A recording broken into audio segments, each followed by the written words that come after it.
Hello all the cricket lovers, आप सभी का एक बार फिर से स्वागत है आपके अपने यूट्यूब चैनल द क्रिकेट दंगल में। चैनल पर अगर आप नए हैं तो प्लीज़ चैनल को सब्सक्राइब करें, वीडियो पसंद आती है तो लाइक और शेयर करें। दोस्तों, आज मैं एक्सप्लेन करने जा रहा हूँ बांग्लादेश और न्यूजीलैंड के बीच चल रही वनडेज इंटरनेशनल मैच की सीरीज़ की आखिरी मैच। वर्ल्ड कप के पहले ये आखिरी मैच होगा जो एक इंटरनेशनल मैच, इसके बाद तो प्रैक्टिस मैच न्यूजीलैंड और बांग्लादेश को मिलने वाले हैं, बट ये आखिरी मैच है दोनों टीमों को साबित करने के लिए। और इस सीरीज़ में न्यूजीलैंड ने एक मैच जीता है, एक मैच बारिश के चलते रद्द हुआ था। और ये आखिरी मैच होगा, अगर न्यूजीलैंड यहाँ जीतती है तो बांग्लादेश के घर में हराना बहुत ही मुश्किल टास्क है, बट न्यूजीलैंड वो करके दिखा सकती है। तो आपको पता है कि ये मैच होने वाला है शेर बांग्ला स्टेडियम ढाका में। तो चलिए चल के देखते हैं कि यहाँ पर क्या स्कोर, एक अच्छा स्कोर हो सकता है, टीमें कैसा खेली हैं यहाँ पर, और कौन से प्लेयर को आप अपनी टीम में इंक्लूड कर सकते हैं सो दैट कि वो प्लेयर आपको लीग जिता सकता है। देखिए, स्मॉल लीग भी खेलेंगे तो उससे आपको यहाँ पर ये फायदा मिलेगा कि आपको प्रीवियस जो भी पास्ट हिस्ट्री है उसके हिसाब से आपको टीम अपनी बना सकते हैं। और छोटी लीग तो आप आसानी से जीत सकते हैं, बड़ी लीग के लिए थोड़ा सा लक भी लगता है। तो उम्मीद करता हूँ कि ये टीम आपको अच्छा करके दिखाएगी। तो अगर मैं शेर बांग्ला स्टेडियम की बात करूँ तो ग्राउंड, तो जैसा कि मैंने अपने पिछले वीडियोस में भी दिखाया था, तो स्क्वायर बाउंड्रीज थोड़ी सी छोटी है, स्ट्रेट बाउंड्रीज थोड़ी सी बड़ी हो जाती है, 70 मीटर के करीब हो जाती है। क्योंकि अगर आप मान के चलो ये यहाँ से बैटिंग या बॉलिंग जो भी होती है, तो यहाँ से थोड़ा ये लंबा पड़ जाता है, और ये स्क्वायर बाउंड्री थोड़ी सी 64 से 65 मीटर की आ जाती है। तो ये तो है ग्राउंड का एक सैटेलाइट व्यू और एक तरीका, आप समझ सकते हैं कि कैसा ग्राउंड दिख सकता है। और यहाँ पर आपको पता है कि काफ़ी पिच स्लो होती है। तो उस हिसाब से अगर मैं देखूँ तो 2020 1 जनवरी 2020 से लेकर के यहाँ पर 10 मैचेस हुए हैं, और एवरेज स्कोर 230 का है या 31 का है। तो पिछले मैच में आपने, जैसे मैंने पहले वीडियो में बताया था, अगर आपने वीडियो देखी होगी, कि भाई 250 अगर कोई टीम बनाती है तो एक विनिंग स्कोर है वो। क्योंकि सेकंड बैटिंग का अगर आप देखें तो एवरेज स्कोर 186, मतलब 200 के पास का ही है। तो अगर आप 250 से 60 रन मारे तो एक अच्छा स्कोर है, मतलब यहाँ पे आप आसानी से जीत हासिल कर सकते हो, अनलेस एंड अनटिल आप अगर विकेट गिराने में सेकंड इनिंग में कामयाब नहीं रहे तो। तो 231 का एवरेज, अगर आप यहाँ पर देखें कि टीमें 200 से 51 से 304 बार बना है, और एक बार 300 से अधिक बना है। तो यहाँ पे डेफिनेटली मैच वो जीता गया था, क्योंकि आप सेकंड इनिंग में देख सकते थे उसमें जीरो, आई मीन 300 से कम रन ही बना था। और 251 से भी 300 आप देखेंगे तो एक बार ही टीम चेस करते वक्त तो वहां तक पहुंच पाई है। अदरवाइज आप देखिए तो 7 बार टीमें 200 से कम पर अगर सेकंड बैटिंग करती है तो बहुत ज़्यादा चांसेस है कि 200 के अंदर आप सिमट जाएंगे। तो इसे टॉस जीतकर पहले बल्लेबाजी करें और ठीक ठाक एक 240 से 50 रन का स्कोर बनाए, फाइटिंग स्कोर होगा, जो कि 90% वो जीतिंग विनिंग स्कोर ही होगा। तो और यहाँ पर आप देखेंगे पहले बल्लेबाजी करते हुए 10 में से 6 मैचेस जीते गए हैं, और दूसरी बल्लेबाजी करते हुए 4 मैचेस जीते गए हैं। अब मैं बात करूँ यहाँ पर बैटर की, तो मोस्ट रन स्कोर महमूदुल्लाह ने यहाँ पर किया हुआ है, 360 रन है। कितने मैचेस में हम आगे आपको दिखाऊंगा। और 19 विकेटें मेहदी हसन मिराज ने अभी तक ली है इन 8 या 10 मैचों में। अब कितने मैचेस उन्होंने खेला था वो भी हम आगे देख सकते हैं। तो 19 विकेटें यहाँ पर इन्होंने लिया हुआ है। मैं बात करूँ स्पिनर की, तो आप देख सकते हैं कि 54%, लगभग 53.4% योगा स्पिनर्स का रहता है। उसके बाद 19% फास्टर और 28% मीडियम फास्टर। तो स्पिनर के लिए काफ़ी मदद है, आप अपने टीम में स्पिनर को रख सकते हैं। लाइक आपने पिछले मैच में देखा होगा कि शोधी ने 6 विकेट ली थी। अगर आपने पिछला वीडियो देखा होगा तो उसमें मैंने कहा था कि स्पिनर के रूप में आप, अगर सेंटर तो खेल नहीं रहे हैं, लेकिन सोडी को जरूर रखें अपनी टीम में। उसके बाद रचिन रविंद्र को भी रख सकते हैं कि इस मैच में उनको वो ज़्यादा कुछ कर नहीं पाए। इसके अलावा नासुम अहमद भी विकेटलेस रहे थे, बट ये सब बॉलर ऐसे हैं कि विकेट कभी भी ले सकते हैं। अगर शाकिब, मेहदी हसन और एक मेहदी की बात की जाए तो इन्होंने भी 4 विकेटें ली थी। तो स्पिनर का दबदबा रहेगा ही रहेगा। अगर आप चारों स्पिनर भी पिक करते हैं, सचिन रविंद्र थोड़ा रन भी बनाते हैं और एक आधा विकेट भी लेते हैं, तो ये एक अच्छे ट्रम्प कार्ड प्लेयर साबित हो सकते हैं। तो आगे मैं चलूंगा, आपको दिखाऊंगा कि किस प्लेयर को चूज करना है, किस प्लेयर का परफॉर्मेंस इस ग्राउंड पे कैसा है। हालांकि न्यूजीलैंड ने इस ग्राउंड पे अभी तक एक ही मैच कंप्लीट खेला है, तो उनका कुछ ज़्यादा तो यहाँ पर दिखेगा नहीं। हालांकि मैं अगर बात करना चाहूँ बांग्लादेश की या फिर न्यूजीलैंड की जो हेड टू हेड मैचेस होंगी, उसकी पहले मैं बात कर लेता हूँ। तो अगर मैं देखूँ बांग्लादेश और न्यूजीलैंड इस ग्राउंड पर, तो अभी तक एक ही मैच मुझे लगता है खेला हुआ है। तो इस ग्राउंड पे, जैसा कि अभी हमने देखा पिछला मैच ही हुआ था, टॉम ब्लंडल ने 68 रन बनाए थे और इस सोधी ने 6 विकेटें ली थी। तो ये 2 प्लेयर तो काफ़ी अहम हैं। अगर मैं इस ग्राउंड को हटा के पिछले 3-4 सालों में बात करूँ कि कितने मैचेस हुए हैं, तो 3 मैचेस आप देखेंगे, 4 मैचेस टोटल हुए हैं और 4 के चारों में ही न्यूज़ीलैंड ने जीत हासिल की है। तो बांग्लादेश ने पिछले कुछ 3-4 वर्षों में न्यूज़ीलैंड के साथ जितने भी मैच खेले हैं, सभी में न्यूज़ीलैंड ने मैच जीता हुआ है। डिवॉन कॉनवे, जिमी नेशम यहाँ के ट्रम्प कार्ड प्लेयर थे। तो ये 3 मैचेस जो आपको दिख रहे होंगे पीछे के 3, ये तो बांग्लादेश में हुआ था, जो 2 दिन पहले हुआ था, और ये 3 मैचेस न्यूज़ीलैंड में हुए हैं। तो आप समझ सकते हैं कि न्यूज़ीलैंड में अगर ये मैच हुआ था तो न्यूज़ीलैंड तो स्ट्रांग वहाँ पर है ही। तो वैसे ही बांग्लादेश में भी न्यूज़ीलैंड ने अच्छा काम किया हुआ है। तो ये तो है आपका हेड टू हेड जो मुकाबले हुए हैं, अभी तक न्यूज़ीलैंड ही यहाँ पर टॉप पर रहा हुआ है। अब मैं अगर आगे बढ़ूँ और इन दोनों के प्लेयर्स के बारे में बताऊँ, तो अगर आप देखें कि बांग्लादेश के जो प्लेयर्स हैं, देखिए अब आपको अपनी टीम के बारे में सोचना है। मैं अभी तक जो भी आपको दिखा रहा हूँ, ये बांग्लादेश के प्लेयर्स दिखा रहा हूँ न्यूज़ीलैंड के साथ कैसा खेलें। तो अगर मैं महमूदुल्लाह की बात करूँ, आप देख सकते हैं सबसे टॉप पे मुझे महमूदुल्लाह दिखेंगे। पहले मैं बांग्लादेशी बैटर की बात कर लेता हूँ। तो ये स्क्रीन को आप पॉज़ करके आराम से समझें। तो ये मैं अभी 4 मैचेस की बात कर रहा हूँ जो महमूदुल्लाह ने खेले हुए हैं न्यूज़ीलैंड के साथ, और आप देख सकते हैं कि ये 3 तो न्यूज़ीलैंड में हुआ था, लाइक 76 रन, 16 रन, 27 रन, और ये जो पिछला मैच था यहाँ पर 49 रन महमूदुल्लाह ने बनाया था। तमीम इकबाल का भी आप देखें तो 34 का एवरेज है 4 मैचों में। तो 30-35 रन बनाते हैं, तो इस पिच के हिसाब से जो ढाका की पिच है, अगर ये 230 से 35 का स्कोर एक एवरेज स्कोर है, तो अगर कोई प्लेयर 35 से 40 बनाता है तो वो प्लेयर ट्रम्प कार्ड बन सकता है आपकी टीम के लिए। मतलब कि वो आपका एक एक प्लेयर ऐसा बन सकता है जिसको आप अपनी टीम में हमेशा इंक्लूड कर सकते हैं। मिथुन तो है नहीं, तो इनको मैं स्ट्राइक करता हूँ, ठीक है। रहीम भी नहीं खेल रहे हैं। अगर ये खेलते हैं तो इनका भी 26 का एवरेज है, बट इनको भी इंक्लूड कर सकते हैं क्योंकि अगर कीपिंग करते हैं और 1-2 कैचेस पकड़ते हैं तो वही एवरेज आपका 35-40 का बन जाएगा। उसके बाद लिटन दास का एवरेज काफ़ी ख़राब है, अगर आप देखें तो 12 का एवरेज भी नहीं है। 4 मैचों में 46 रन बनाए थे। हालाँकि ये 3 मैचेस हुए थे न्यूज़ीलैंड में, तो वहाँ पर तो इन्होंने रन नहीं बनाया था, फिर पिछले मैच में भी रन नहीं बनाया। बट मुझे ऐसा लगता है कि अगर मैं आपको एक चीज़ दिखाऊँ कि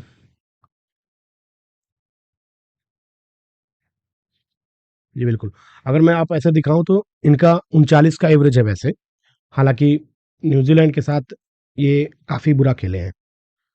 मेहदी हसन की बात करूँ तो इन्होंने ये विकेटें लेते हैं, तो इनका भी एवरेज अगर आप देखें तो 10 का ही है, बट अगर 10-12 रन बनाते हैं और 1-2 विकेटें लेते हैं, तो ये आपके प्लेयर हैं।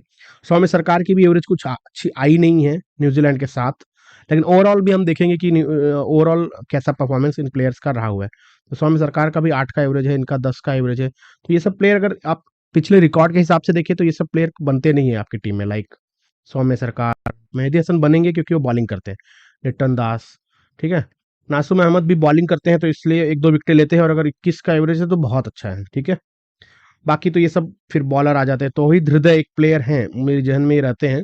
हालाँकि एक मैच में इन्होंने 4 ही रन बनाया, तो हालाँकि एक ही मैच खेला है, तो इस पे तो आपको इस मैच एक मैच पे आपको जज नहीं कर सकते। हालाँकि 2-3 मैचों में भी कुछ जज नहीं कर सकते, एटलीस्ट 5 मैचेस या 6 मैचेस पे आप जज कर सकते हैं। बट 4 मैचेस पे भी अगर आप जज करना चाहें तो ऊपर के 2-3 प्लेयर जो मैंने बताया, उनको आप अपनी टीम में रख सकते हैं। अब मैं वैसे ही मैं अगर बॉलिंग की बात कर लेता हूँ, ये तो सिर्फ न्यूजीलैंड के साथ जो मैचेस हुए हैं उसकी बात हो रही है अभी। अभी मैंने स्टेडियम पे कैसा रिकॉर्ड रहा है इन प्लेयर्स का वो भी दिखाऊंगा आपको। तो मेहदी हसन जैसा कि आप देख सकते हैं, कुछ विकेटें वो लेते हैं, ठीक है। मुस्तफिजुर रहमान भी विकेट लेते ही हैं, विकेटलेस गए नहीं हैं। खालिद अहमद की बात करूँ तो उन्होंने भी पिछले मैच में 3 विकेट लिया था। रुबेल हसन तो है नहीं, हसन महमूद ने 1 विकेट ली थी। तो नासुम अहमद ने पिछले मैच में कुछ विकेटें नहीं ली थी, ठीक है। 1 विकेट हाँ, माफ़ करना, ली थी उन्होंने भी। सौम्य सरकार की ये जो सीरीज़ है, मेरे ख्याल से ये 3 मैचेस उनके जो पिछले 3 मैचेस हैं, उसमें 0-0-1 तो 1 विकेट उन्होंने भी ली थी। अब पिछले मैच में उन्होंने बॉलिंग की थी या नहीं की थी, लेकिन न्यूज़ीलैंड के साथ उन्होंने 1 मैच लिया है 3 मैचों में, तो उतना कुछ ख़ास नहीं है, और एवरेज भी आप देखें तो 8-9 का है। तो इस हिसाब से तो ये नहीं बनते हैं टीम में, लेकिन मैं अब दिखाऊँगा कि इस ग्राउंड पे अगर मैं दिखाऊँ कि भाई जो शेरे बांग्ला स्टेडियम है, वहाँ पे बांग्लादेश का रिकॉर्ड कैसा रहा है ओवरऑल। तो ओवरऑल अगर मैं रिकॉर्ड दिखाऊँ तो महमूदुल्लाह जैसा कि हमने देखा था 360 रन बनाए हैं 9 मैचों में, ये पिछले उनकी 1 साल की कुछ इनिंग्स है इस ग्राउंड पे। फिर उसके बाद मुशफिकुर रहीम, ये तो हिस्सा है नहीं। तमीम इकबाल आप देख सकते हैं, 23, 35, 44 तो बढ़ते ही जा रहे हैं, हो सकता है अगले मैच में 50 भी मार दें, तो 8 मैचों में 35 की एवरेज है। उसके बाद शाकिब अल हसन तो खेल लेंगे नहीं। मुझे लगता है कि एक मैच सभी को खेलना चाहिए, कम से कम एक मैच आप अपनी अच्छी टीम के साथ, पूरी टीम के साथ उतरो और देखो कि आप क्या कर सकते हो। तो लिटन दास के अगर इस ग्राउंड पे देखें तो एक 41 रन का हाईएस्ट है पिछले 1 साल में। हालाँकि 9 मैचों में 122 रन बनाए, तो ये ग्राउंड उनको काफ़ी मतलब सूट तो नहीं कर रहा है। उसके बाद सैंटो की बात करूँ तो 16 का एवरेज है, फिफ हुसैन। तो ऊपर के तो जैसे ये एक नासुम अहमद है, देखिए अगर इनका 39 का एवरेज है, हालाँकि 2 मैचेज़, 1 में नॉट आउट रहे थे, तो ये आप अपनी टीम में पिक कर सकते हैं क्योंकि बॉलिंग करते हैं। फिर वैसे ही मैंने जैसे बात किया था कि मेहदी हसन की, तो 1 मैच में 17 रन है और ये बॉलिंग भी करते हैं, ठीक है? तो ये भी पिक कर सकते हैं, 2 हो गए, महमूदुल्लाह और तमीम इकबाल। तो ये 4 प्लेयर तो आपको सीधे-सीधे मिल रहे हैं, है ना? तो ये 4 प्लेयर आप अपने पिक कर सकते हैं। मुस्तफिजुर तो खैर बॉलर हैं, उनके स्कोर क्या देखें, आउट हुए नहीं हैं, 10, 0, 0, 2। तो हालाँकि बैटिंग तो यहाँ पे सबको मिलती है, तो 2-5 रन बनाते हैं और 1-2 विकेटें लेते हैं। तो ये प्लेयर तो आपकी टीम में बना रहेगा। फिर उसके बाद मैं अगर इस पिच पे बॉलर की बात करूँ, बांग्लादेश की तरफ से कैसा खेला गया है, ठीक है? तो बांग्लादेश के बॉलर भी देखेंगे तो मेहदी हसन मिराज, शाकिब को नहीं लेना, मुस्तफिजुर। अगर शाकिब खेलेंगे तो डेफिनिटली शाकिब आपके अच्छे ऑप्शन बनेंगे। तो ये 2 बॉलर हो गए। उसके बाद खालिद अहमद ने पिछला मैच खेला था, 3 विकेटें ली थी और मेहदी हसन ने भी 3 विकेट। तो ये 3-4 बॉलर में से को 2 तो ऑलराउंडर ही हो गए आपके, ऑलराउंडर के हिसाब से निकल जाएँगे और मुस्तफिजुर रहमान, खालिद अहमद आपके बॉलर ले सकते हैं। अब मैं बात करूँगा न्यूज़ीलैंड की कि भाई न्यूज़ीलैंड ने कैसा परफ़ॉर्म किया है बांग्लादेश के साथ, कौन से प्लेयर आप उनमें से पिक कर सकते हैं। तो अगर मैं देखूँ यहाँ पर तो टॉम ब्लेंडल अभी टॉप पे चल रहे हैं, हालाँकि इस पिच पे एक ही मैच खेला है। अब मैं अगर कोशिश करूँ कि भाई बांग्लादेश के साथ जो 3-4 मैचों की सीरीज़ हुई है, उसमें किसका ज़्यादा परफ़ॉर्मेंस आया है, कैसा खेला है, तो कॉनवे तो खेल नहीं रहे हैं, हेनरी निकोल्स। निकोल्स को आप रख सकते हैं क्योंकि 43 की एवरेज है, तो ये काफ़ी अच्छी एवरेज है ना? तो हेनरी निकोल ले सकते हैं। डिवॉन कॉनवे तो खेल नहीं रहे, अगर खेले तो उनकी भी 75 की औसत है। टॉम लैथम की काफ़ी अच्छी एवरेज है, हालाँकि ये सब उन्होंने खेला था, ये जो दोनों मैच, ये हुआ था न्यूज़ीलैंड में, ठीक है? अब मैं बात करूँ डेरिल मिचेल, वो भी नहीं है, मार्टिन गुप्टिल को छोड़िए, टॉम ब्लंडल की एक मैच में 68 का है। तो ये 2 प्लेयर्स तो मुझे माफ़ करना, नॉट दिस वन, मैं थोड़ा-सा फुल स्क्रीन में दिखा देता हूँ, ठीक है? तो अ, निकोल्स, उसके बाद टॉम ब्लेंडल एक ही मैच खेला है। इशोदी ने महत्वपूर्ण 35 रन बनाया था और विकेट ली थी, तो ये तो आपके कैप्टन भी साबित हो सकते हैं। उसके बाद जेमिसन का 20 का है और 1 विकेट इन्होंने भी लिया था। तो ये 3-4 प्लेयर, हालाँकि ट्रेंट बोल्ट को भी आप बॉलिंग में रख सकते हैं। सचिन रविंद्र का 1 मैच में 10 का है। देखिए 1 मैच में जैसे मैंने कहा जज नहीं कर सकते, इसलिए आप सचिन रविंद्र को भी अपनी टीम में रख सकते हैं।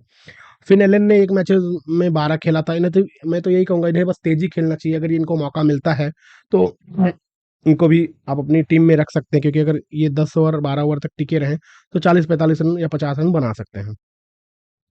तो इसी के साथ ये आप देख सकते हैं कि कुछ जो 3-4 इनिंग है बांग्लादेश के खिलाफ न्यूजीलैंड के प्लेयर के। मैं बॉलर की बात करूँ तो जिमी नेशम, तो इस शोधी ने 6 विकेटें ली हैं बांग्लादेश के साथ, एक ही मैच खेला। मैट हेनरी भी अच्छे बॉलर रहे हैं बांग्लादेश के साथ। ट्रेंट बोल्ट ने हालांकि 5 ही विकेट लिए 4 मैचों में, वैसे एक अच्छे बॉलर है, बट बांग्लादेश के साथ इनकी ज़्यादा परफॉर्मेंस तो आई नहीं है, बट उम्मीद करता हूँ कि ये अगले मैच में अच्छा कर सकते हैं।